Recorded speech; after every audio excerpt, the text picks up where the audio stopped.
j'ai joint ma voix à celle du porte-parole de la majorité présidentielle que j'ai suivi avec intérêt, André Alain Atundu. Donc nous soutenons ce calendrier, bien que nous pensons que la CENI devra intérioriser les chemins critiques que nous avons discutés avec nos amis dans le cadre du dialogue de l'Union africaine. Je pense qu'en publiant ce calendrier, la CENI a été responsable de réduire de 504 jours jusqu'à la moitié. Donc c'est tout ça notre préoccupation. Donc nous ne gobons pas le calendrier comme les autres disent, la majorité présidentielle gobe tout ce que dit la CENI. Donc nous pensons que la CENI est conséquente de la réduction de cette date-là, des 504 jours que nous pensions être responsables, jusqu'à la moitié qu'elle a placée au décembre 2018, c'est le 23 décembre 2018. Voilà. J'ai ici avec moi les propos de l'honorable Olivier Kamitatu. Je pense que nous devons être responsables en tant que politiques. Nous devons nous assumer à tout ce que nous disons. Kamitatu Etu Olivier, président de l'Assemblée nationale honoraire, qui se dit aujourd'hui porte-parole d'un gouverneur fugitif, dit que le régime Kabila est dictatorial, sanguinaire. Olivier Kamitatu, pour rappel, en tant que ministre du Plan, il n'y a pas longtemps, a détourné toute une cargaison de riz dont du peuple japonais au peuple congolais. Il a vendu la cargaison de riz avant d'arriver au port. Il a vendu. Et les Kinois n'ont pas vu ces riz-là. Il a vendu. Olivier Kamitatu a vendu toute une cargaison de ciment en tant que ministre de Plan, avant que le peuple congolais n'en bénéficie. Et vous pensez que vous, Kinois, que des gens comme ça peuvent diriger ce pays, vendre les riz, les dons du peuple japonais au peuple congolais, il vend, il y a des preuves. Je pense que ce sont des irresponsables que le peuple congolais ne doit pas suivre. Olivier Kamitatu, que j'ai délogé ici il y a 3 mois, sur Oranger numéro 6, le ministère de l'Urbanisme et Habitat l'a logé. Oranger numéro 6, ce n'est pas lui aller vérifier. Logé, il sous-loge un blanc. Et il prend des commissions et il paye des miettes à l'État congolais à travers le ministère de l'Urbanisme. Je vais réactiver ce dossier-là. Je vais aller à la justice. Ce sont des irresponsables à la manière de son gouverneur commerçant-là. Et il croit qu'avec ce comportement-là, détournement des riz des Congolais, détournement du ciment, relogement des Blancs sur les maisons de l'État, lui locataire, et c'est comme ça qu'on va diriger ce pays. C'est ça le rassemblement. C'est ça le G7. Nous ne sommes pas d'accord, les peuples congolais, les Kinois, talbo talabatuana, oyo bazako lobabako diriger bino, oyo bazako tinda bino nanzela. Ce sont des escrocs. Nous nous demandons maintenant, de ma chambre en Afrique, j'ai suivi ces messieurs-là, à 21h30 de Kinshasa, sur TV5 Monde, dire que non, voilà, nous voulons que l'on puisse dissoudre la CENI. Pendant que c'est le même jour que la CENI a publié le calendrier électoral. Dissoudre la CENI aujourd'hui signifie reprendre tout le processus électoral. Mais Congolais, qu'est-ce qu'il y a?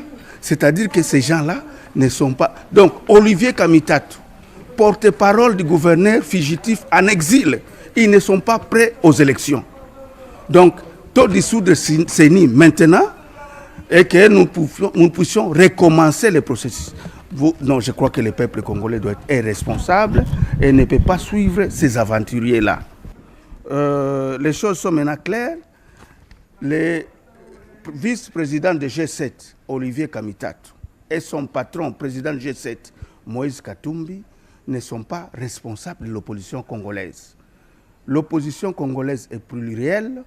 Il y a le rassemblement dans le gouvernement, les rassemblements responsables qui ne peut pas suivre ces aventuriers-là, qui, dans une chambre d'hôtel ou dans un ganda à Bruxelles, font des déclarations pour énerver le peuple congolais. On n'est pas d'accord à ça et nous demandons à la justice congolaise de prendre en charge ces amis-là.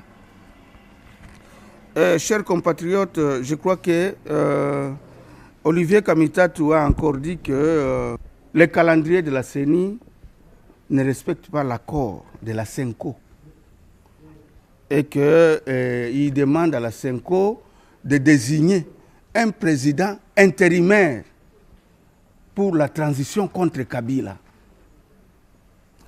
Je pense que ça relève de la folie.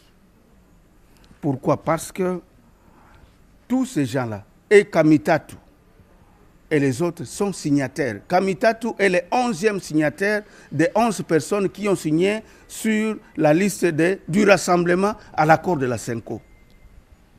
Alors, un type comme ça, qui oublie même la valeur de sa signature, est-ce que vous, les Congolais, vous pouvez le suivre?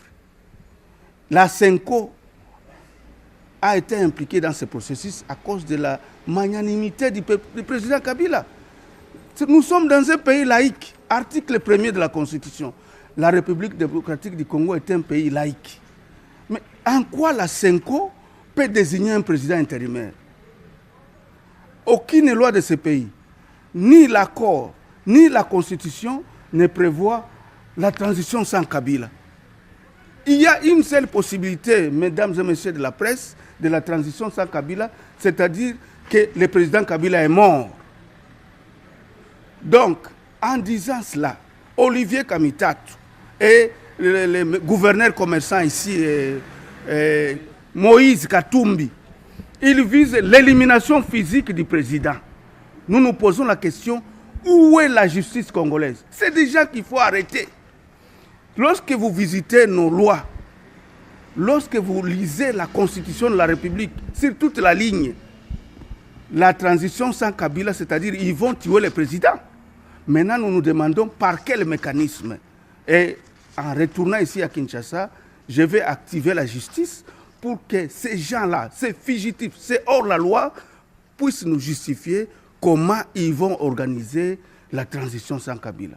Comment ils vont tuer le président ou l'ensorceler. Parce que la Constitution ne prévoit que 2 cas de transition. Soit le président devient incapable, mental ou quoi, soit il est mort. On va voir par quelle sorcellerie ou par quelle arme ils vont tuer le président. Et monsieur Olivier dit qu'il appelle la population congolaise à la désobéissance civile. Désobéissance civile. Et il évoque l'article 64. 64 de la Constitution. Olivier Kamitatou Etsu oublie que lorsqu'on a voté, lorsqu'on a élaboré cette constitution, c'est lui qui était président de l'Assemblée nationale. Même bien qu'il est tombé jusqu'à devenir porte-parole d'un gouverneur fugitif. C'est lui qui dirigeait l'Assemblée nationale à ce moment-là. Il oublie que l'article 64 ne dit pas ça. L'article 64 dit ceci, chers Congolais, que nous devons combattre toute personne qui veut prendre le pouvoir par la force. C'est ça l'alinéa 1. Qui a pris le pouvoir par la force ici? Kabila a été élu par tous les Congolais. Et son mandat court sur base de l'article 70, alinéa 2 de la Constitution, sur base aussi de l'accord de la CENCO. Mais comment il évoque cet article-là? Et nous allons le poursuivre sur base de l'alinéa du même article 64 qui dit toute personne qui veut renverser un régime constitutionnel est punissable. Il doit être arrêté, ce monsieur-là. Parce que les lois de la République doivent désormais être respectées. Être opposant ne signifie pas qu'on devient inattaquable par la loi. Donc, je crois que nous devons maintenant être conséquents. Tous ces hors-la-loi, tous ceux qui se disent opposants, même de la majorité, qui vont en dehors des lois de la République, doivent être poursuivis. Sinon, notre République doit devenir la République bananière. En définitive, chers compatriotes, mesdames et messieurs de la presse, je voudrais réagir, rebondir sur nos amis de la majorité présidentielle. nous devons nous réveiller. Nous devons nous réveiller parce que le compte à rebours a commencé. Nous allons aux élections. La majorité présidentielle, c'est une machine à écraser, à broyer. C'est une broyeuse à mâchoire. J'ai toujours dit que nous allons gagner toutes les élections à tous les niveaux. Et nous allons prouver que le président de la République, Kabila, est fort.